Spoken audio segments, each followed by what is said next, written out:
পার্বত্য চট্টগ্রাম নিয়ে বর্তমান সময়ে অনেক কথা শোনা যাচ্ছে। এই এলাকার ভূমির মালিক আসলে কারা? বাঙালিরা নাকি এই এলাকায় জোর করে এসে বা অভিবাসন প্রক্রিয়ার মাধ্যমে বসতি স্থাপন করে আছে। তবে একটা স্বাধীন দেশে কেন তার নাগরিকরা দেশের অন্যত্র যে বসতি বা জীবিকা নির্বাহ করতে পারবে না, তা নিয়ে কিন্তু বাংলাদেশের অন্যান্য এলাকার বাসিন্দাদের মধ্যে একটি প্রশ্ন রয়ে গেছে। আসসালামু আলাইকুম, সবাইকে স্বাগতম আমাদের আজকের এই ভিডিওতে। পার্বত্য এই চট্টগ্রাম নিয়ে সকল প্রশ্নের আদ্যপান্ত বুঝতে ভিডিওটি শেষ পর্যন্ত দেখুন। মূল আলোচনায় আসতে আমাদের ফিরে যেতে হবে 16 শতকের দিকে। সেই সময়টাতে 12টি ভিন্ন পাহাড়ি জনগোষ্ঠী বাইরে থেকে এসে পার্বত্য চট্টগ্রামে বসবাস শুরু করে। এর মধ্যে সবার আগে আসে চাকমারা।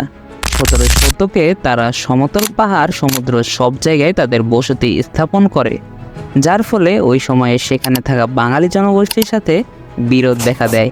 এক পর্যায়ে তারা শুধু পাহাড়ে স্থায়ী অবস্থান গড়ে তোলে। ব্রিটিশ শাসনের আগে এই পার্বত্য চট্টগ্রামে এক এক সময় এক এক রাজ্যের অধীনে ছিল।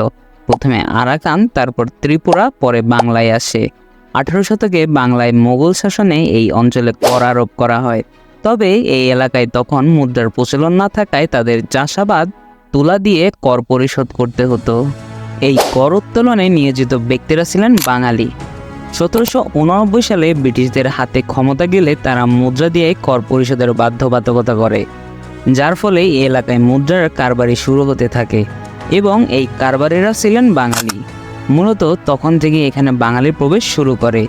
এরপর থেকেই এই অঞ্চল ভিত্তিক যে আঞ্চলিক রাজনীতি ছিল তার টানাপোড়েন শুরু হয়। উচ্চবিত্ত হওয়ার দরুন এখানকার বাঙালিরা বিভিন্ন প্রতিষ্ঠান ও নেতৃত্বস্থানীয় পর্যায়ে যাওয়া শুরু করে দেয় এবং কেন্দ্রের রাজনীতির সাথে তাদের যোগাযোগ বাড়তে থাকে, যা এই অঞ্চলের মানুষকে ভাবিয়ে তোলে। ফলশ্রুতিতে বিভিন্ন সশস্ত্র গোষ্ঠীর উত্থান হয় এবং শুরু হয় সংঘাত। তখন থেকে ব্রিটিশরা এই এলাকার আধিপত্য বজায় রাখতে সেনা সদস্য মোতায়েন শুরু করে এবং প্রতি 86 জন নাগরিকের জন্য সে সময় একজন সেনা সেখানে মোতায়েন ছিল। পরবর্তীতে 47-এর দেশভাগে ব্রিটিশরা এই অঞ্চলকে ধর্মের ভিত্তিতে ভারতের অংশ করতে চাইলেও মানচিত্রে তা পাকিস্তানের অংশে ধরা হয় এবং পার্বত্য চট্টগ্রামটি পূর্ব পাকিস্তানের অংশ হয়ে যায়।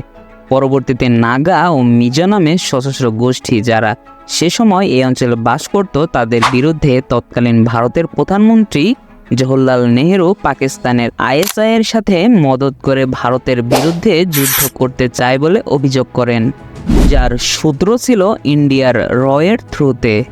এবং এদের নির্মূল করতেই বাংলাদেশের যুদ্ধের সময় ইন্ডিয়ান ফ্রন্টিয়ার ফোর্স মুজিব বাহিনীর সাথে এই অঞ্চলে প্রবেশ করে। এই মুজিব বাহিনী আর মুক্তিবাহিনী কিন্তু এক নয়।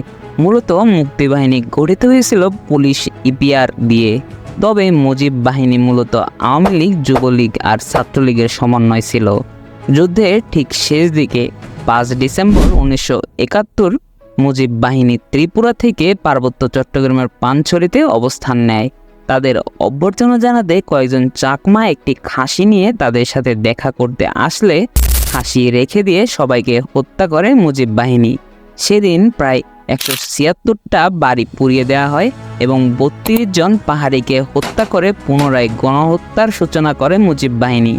শত্রুতা শুরু হয়েছিল মূলত 1970-এর সাধারণ নির্বাচন থেকেই, যেই নির্বাচনে সারা বাংলাদেশে শেখ মুজিবুর রহমান জিতলেও পাহাড়ে তার করুণ হার হয়। সেই সময় থেকে পাহাড়ের প্রতিনিধি ছিলেন মানবেন্দ্র লারমা, যিনি বর্তমান সন্তু লারমার বড় ভাই। পরে দেশে স্বাধীন হওয়ার পর তার নেতৃত্বে একটি দল তৎকালীন প্রধানমন্ত্রী শেখ মুজিবের কাছে গেলে মুজিব তাদের বলেন, আমরা সবাই বাঙালি এবং তোমাদের নৃতত্ব পরিচয় ঝেড়ে ফেলে বাঙালি হিসেবে পরিচয় দাও, নতুবা পুরো পাহাড় বাঙালি দিয়ে ভরিয়ে দেওয়া হবে।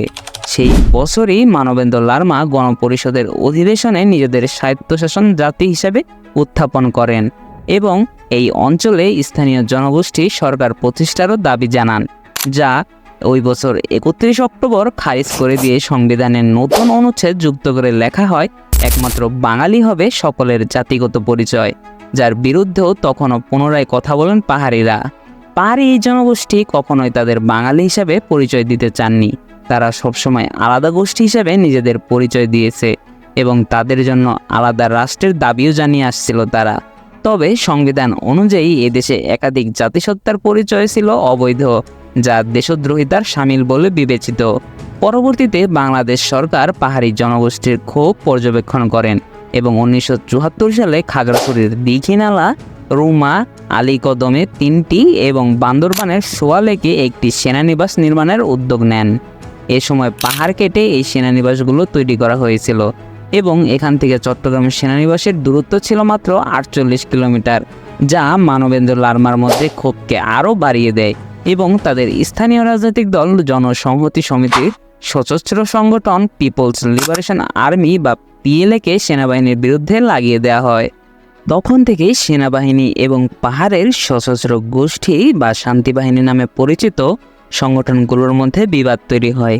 এভাবেই মূলত চলতে থাকার এক পর্যায়ে শেখ মুজিবকে হত্যার পর জিয়াউর রহমান প্রেসিডেন্ট হয়ে আসলে তিনি বাঙালি পাহাড়ি ঐক্য পুনর্গঠনে মন দেন এবং প্রায় 1 লাখ ভূমিহীন বাংলাদেশিকে বিভিন্ন সময় যুদ্ধের কারণে দেশ ছেড়ে ভারত চলে যাওয়া পাহাড়িদের জমিতে সেটেল করেন। পরবর্তীতে এইসব বাঙালিদেরকেই পাহাড়িরা সেটেলার হিসাবে আখ্যায়িত করে। জিয়াউর রহমান প্রকৃতপক্ষে খাস জমিগুলো বাঙালিদের ভরাতে চেয়েছিলেন, তবে সে সময় ব্যাপক দুর্নীতি এবং দখলদারিত্বের মাধ্যমে বাঙালিরা জমি দখল করে নেয় পাহাড়িদের। পরে পাহাড়িরা পুনরায় সেই জায়গায় ফিরে আসলেও তাদের জমি ফিরিয়ে দেওয়া হয়নি, ফলে পরিস্থিতি আরও অবনতি হয় এবং যার ফলে 1980-এর কাউখালী ম্যাসাকার, যেখানে বাঙালিদের হাতে নিহত হয় প্রায় 300 পাহাড়ি, যার পাল্টা প্রতিশোধ নিতে 1984 সালে ভূষণ সরা ম্যাসাকার হয়। সেখানে আবার 400 বাঙালিকে হত্যা করে পাহাড়িরা। 1987 সালে এরশাদের ক্ষমতায় থাকাকালীন পুনরায় পাহাড়িরা জম্মুলের নামে এই অঞ্চলকে আলাদা প্রদেশের দাবি জানায়, যা এরশাদ এক বাক্যে প্রত্যাখ্যান করেন, যার প্রতিশোধে পুনরায় 1988 সালে গণহত্যা ঘটায় শান্তিবাহিনী নামে সশস্ত্র গোষ্ঠীটি। তবে তখনও পাহাড়িদেরকে নিজেদের দেশের মানুষ ভেবে বাংলাদেশ সেনাবাহিনী তাদের বিরুদ্ধে কোনো পদক্ষেপ গ্রহণ করেনি। তখনই এরশাদ শান্তি চুক্তির কথা ভাবতে থাকেন, যা 1996 সালে শেখ হাসিনার নেতৃত্বে আওয়ামী লীগের আমলে বাস্তবায়িত হয়। সেই শান্তি চুক্তিতে পাহাড়িদের নেতৃত্ব দেন সন্তু লারমার জনসংহতি সমিতি। তবে সেই শান্তি চুক্তিতে থাকা চুক্তিগুলো শেখ হাসিনা অনেকটা নিজের মতো করে মডিফাইড করার পরই চুক্তিতে স্বাক্ষর করেন, যা মেনে নিতে না পারে পাহাড়ে একের পর এক সশস্ত্র বাহিনী গড়ে উঠতে থাকে।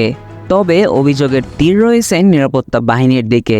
বলা হয় এসব সশস্ত্র গোষ্ঠী গড়তে নিরাপত্তা বাহিনীরও মদদ রয়েছে, যা আমরা ভিডিওটির দ্বিতীয় পার্টে আলোচনা করব। আজকের ভিডিওটি এই পর্যন্তই। ভিডিওটি কেমন লাগলো অবশ্যই কমেন্টে জানাতে ভুলবেন না। এর পরবর্তী অংশে আমরা জানব শান্তি চুক্তির বর্তমান বাস্তবায়ন কতটুকু এবং আদিবাসী ও উপজাতি নামের দ্বন্দ্ব কিভাবে। চ্যানেলটি সাবস্ক্রাইব করে আমাদের পাশেই থাকুন। ধন্যবাদ।